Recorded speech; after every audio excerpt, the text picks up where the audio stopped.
さを感じるようにしてください。してゲレンデ内に板を放置したりということはやめてください。よろしくお願いします。そっち行きたい。いや、アンプリなかなか難しいことするね。はいどうぞ。それもあったんだよ。それいいんだよ。知らない。じゃあ後にするじゃん。アンプリットっていうの？アプリとかはい。知らない。カービングの神様が作った板だから。カービングとかしたりした。カービングに特化してるものでもあって、オールマウンテン系の板をあんまりない売ってないですけどね。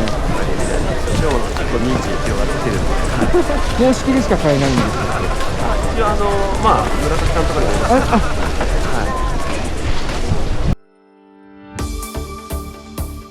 なんで乗っていただくと良さ分かる。わかる。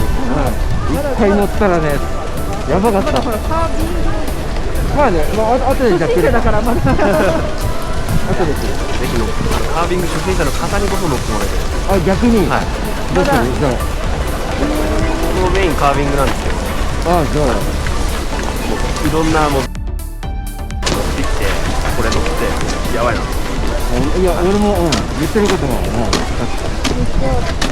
私、今ランドルの148メートルできる。はい。どんなところですか？昔サファリってありますよね。はい。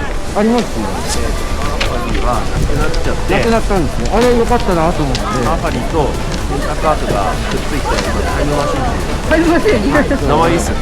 俺バックザフューチャー好きだから俺これだわ。俺ちょっと乗ってみていいですか？全然144のシングラー、これが一番スタンダードなもの。これ162で半玉でカービングしてます。これで112でこれで162。すごい。ちょっと短めの方がいいんですかね。あれただ140じゃないですか。これサイズはワンサイズなんですか55と60で、じゃあ55でいきます。でグーフィーです。で普段幅が推奨が54なんですけど、どうしますか？じゃあ54にします。はい、大丈夫です。はい。タイムマシン。振り回しもある程度。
す。